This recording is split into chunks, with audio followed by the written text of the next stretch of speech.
አሜሪካ በደቡባዊ ኢራን በሚገኙ የሚሳኤል ማስወንጨፊያ ጣቢያዎችና ፈንጂዎችን በባህር ላይ ለማጥመድ በሚሞክሩ ጀልባዎች ላይ ወታደራዊ ጥቃት መፈጸሟን የአሜሪካ ማዕከላዊ እዝ ሴንቲኮም በይፋ አስታውቋል። የጥቃት የተፈጸመው ከፍተኛ የኢራን ተደራዳሪዎች ጦርነቱን ለማስቆም ያለመ ውይይት ለማድረግ በኳታሯ መዲና ዶሃ በደረሱበት እንዲሁም በሁለቱ ሀገራት መካከል የተኩስ አቁም ስምምነት ተግባራዊ እየተደረገ ባለበት ወቅት መሆኑ ሁኔታውን እጅግ አሳሳቢ አድርጎታል። የጥቃቱን መፈጸም ተከትሎ በመካከለኛው ምስራቅ ያለው ውጥረት አዲስ መልክ ሊይዝ እንደሚችል የፖለቲካ ተንታኞች ስጋታቸውን እየገለጹም ይገኛሉ። የአሜሪካ ማዕከላዊ እዝ ቃል አቀባይ የሆኑት የባህር ኃይል ካፒቴን ቲም ሆኪንስ ባወጡት መግለጫ ወታደራዊ እርምጃ ሙሉ በሙሉ ራስን የመከላከል ዓላማ ያለው መሆኑን አብራርተዋል። እንደ ቃል አቀባዩ ማብራሪያም ከሆነ የአሜሪካ ኃይሎች በኢራን ወታደራዊ ኃይሎች የተቃጣባቸውን የጸጥታ ስጋት ለመመከትና በአካባቢው የሚገኙ ወታደሮቻችን ደህንነት ለመጠበቅ ሲሉ በደቡባዊ ኢራን ራስን የመከላከል ጥቃት ፈጽመዋል ብለዋል። ጥቃቱ በዋናነት ያተኮረባቸው ኢላማዎች የኢራን የሚሳኤል ማስወንጨፊያ ጣቢያዎችና በባህር ላይ ፈንጂዎችን ለማስቀመጥ ሲንቀሳቀሱ የነበሩ ጀልባዎች መሆናቸውን ቃል አቀባዩ አክለው ገልጸዋል። ይሁን እንጂ ስለ ጥቃቱ ዝርዝር ጉዳት፣ ስለወደሙት የጦር መሳሪያዎች መጠንና ስለተወሰደው እርምጃ ተጨማሪ መረጃዎችን ከመስጠት ተቆጥበዋል። ካፒቴን ሆኪንስ አክለውም የአሜሪካ ጦር በስራ ላይ ባለው የተኩስ አቁም ስምምነት ወቅት ኃይሉን በመገደብና ከፍተኛ ትዕግስት በተሞላበት መንገድ እርምጃዎችን እየወሰደ መሆኑን ለዓለም አቀፉ ማህበረሰብ አስገንዝበዋል። ይህ የቅርብ ጊዜ ወታደራዊ እርምጃም ከሚያዝያ 8 ጀምሮ በተወሰነ ደረጃ ተግባራዊ ተደርጎ የነበረውንና በዓለም አቀፉ የኢኮኖሚ እንቅስቃሴ እንዲሁም በኃይል አቅርቦት ላይ ከፍተኛ መስተጓጎል ፈጥሮ የነበረውን ጦርነት ለማስቆም የተደረሰውን እጅግ ደካማ የተኩስ አቁም ስምምነት ከፍተኛ አደጋ ላይ ጥሎታል።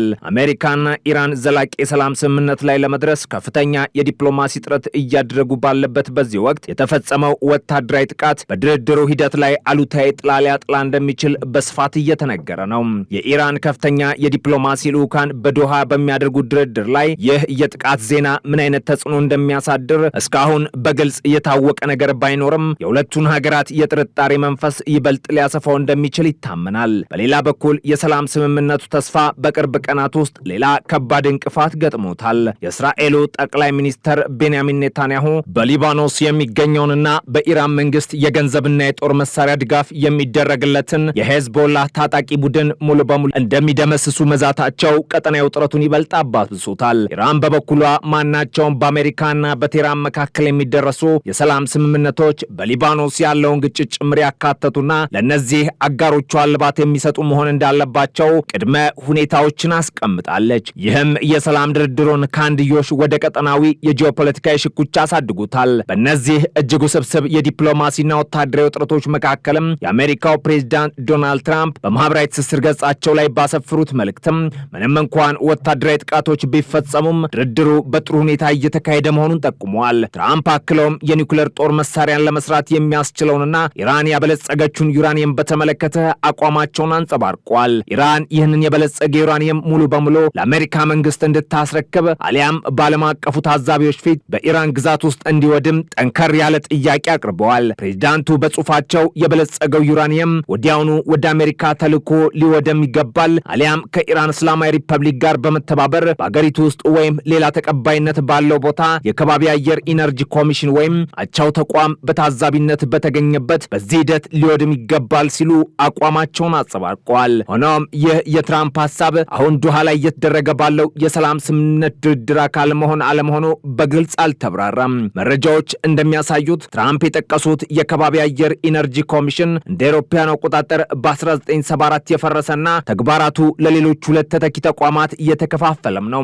ከዚህም በተጨማሪ ሰኞ ዕለት ትራምፕ እንዳስታወቁት አሁን እየተካሄደ ባለው የሰላም ስምምነት አካል በመሆን ሳውዲ አረቢያ፣ የተባበሩት አረብ ኤምሬቶች፣ ኳታር፣ ፓኪስታን፣ ግብጽ፣ ቱርክ፣ ባህሬንና ዮርዳኖስ የአብርሃም ስምምነትን እንዲፈርሙ ማስገደድ አስፈላጊ ስለመሆኑም ተነግሯል። እንደ አውሮፓውያን አቆጣጠር በ2020 በአሜሪካ አሸማጋይነት የተጀመረው ይህ ስምምነት ከእስራኤል ጋር ታሪካዊ ጠላትነት የነበራቸውን የአረብ ሀገራት ዲፕሎማሲያዊና ኢኮኖሚያዊ ግንኙነታቸውን እንዲያሻሽሉም ያለመ ነው።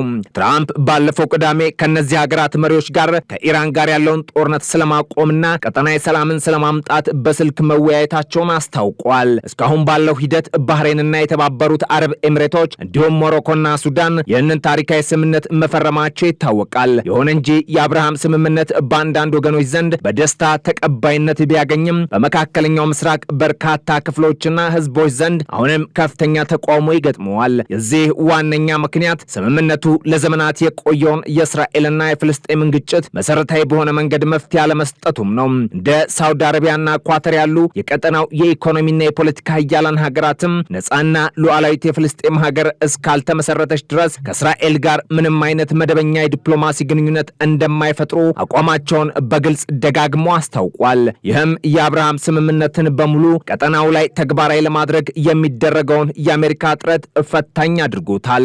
አሜሪካና ኢራን የተኩስ አቁም ስምምነትን በከፊል ቢጠብቁም ውጥረቱ ግን በተለያዩ መንገዶች ሲገለጽ ቆይቷል። ኢራን በዓለም አቀፍ የነዳጅና ንግድ ላይ ከፍተኛ ሚና ባለው የሆርሙዝ የባህር ወሽመጥ በሚያልፉ የንግድ መርከቦች ላይ ያላትን ወታደራዊ ቁጥጥርና ፍተሻ አጠናክራ ቀጥላለች። በምላሹም የአሜሪካ የባህር ኃይል የኢራንን ኢኮኖሚያዊ እንቅስቃሴ ለመገደብና ጫና ለመፍጠር ወደቦቿን ለመዝጋት የተለያዩ ሙከራዎችን ሲያደርግም ቆይቷል። ይህ በባህር ላይ የሚደረገው ፍጥጫም የዓለምን የነዳጅ አቅርቦት ስጋት ውስጥ የጣለና የዋጋ ንረትን ያስከተለ ክስተት ሆኗል። በአጠቃላይ የማቶ የአሜሪካ ወታደራዊ ጥቃት ራስን የመከላከል እርምጃ መባሉም እንዲሁም የዋሽንግተንና የቴህራን የሰላም ንግግሮች በአንድ ጊዜ መካሄዳቸው የቀጠናውን ፖለቲካዊና ወታደራዊ ሁኔታ እጅግ የተወሳሰበና ለመተንበይ አዳጋች አድርጎታል። ፕሬዚዳንት ዶናልድ ትራምፕ የሰላም ድርድሩ በጥሩ ሁኔታና በተፈለገው መንገድ እየሄደ ነው በማለት አዎንታዊ መልእክት ቢያስተላልፉም መሬት ላይ ያለው እውነታ ግን በማንኛውም ጊዜ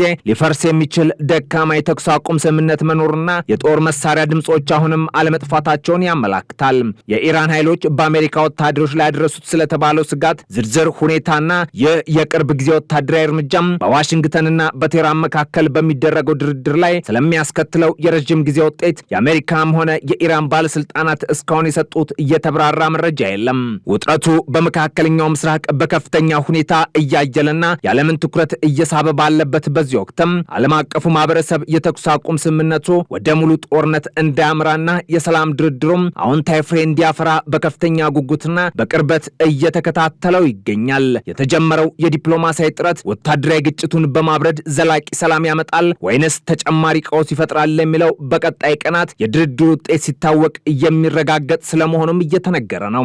በኢራንና በአሜሪካ መካከል ያለው ወታደራዊና የዲፕሎማሲ ውጥረት ከጊዜ ወደ ጊዜ እያሻቀበ ባለበት በዚህ ወሳኝ ወቅት የኢራን ጦር ኃይሎች ከፍተኛ ቃል አቀባይ የሆኑት ብርጋዴር ጀነራል አቦል ፋዘል ሸካርቺ ሀገራቸው በማንኛውም አካል አዲስ ወታደራዊ ጥቃት ወይም ትንኮሳ የሚሰነዘርባት ከሆነ የምትሰጠው አጸፋዊ ምላሽ እጅግ የከፋ ከበድ ያለና ከመካከለኛው ምስራቅ ቀጠና ድንበር የዘለለ ዓለም አቀፋዊ ስፋት የሚኖረው እንደሚሆን ጠንከር ያለ ወታደራዊ ማስጠንቀቂያም ሰጥተዋል። በኢራን መንግስትና በእስላማዊ አብዮታዊ ዘብ የቅርብ ቁጥጥር ስር እንደሚገኝ በሚታወቀው የፋርስ የዜና ወኪል በኩል በይፋ የተላለፈው ይህ የቃል አቀባይ መግለጫ የኢራን ወታደራዊ አመራሮች በቀጠናው እየታየ ላለው አዲስ የጥቃት እርምጃ የሰጡት ቀጥተኛና ይፋዊ ምላሽ ተደርጎም ተወስዷል።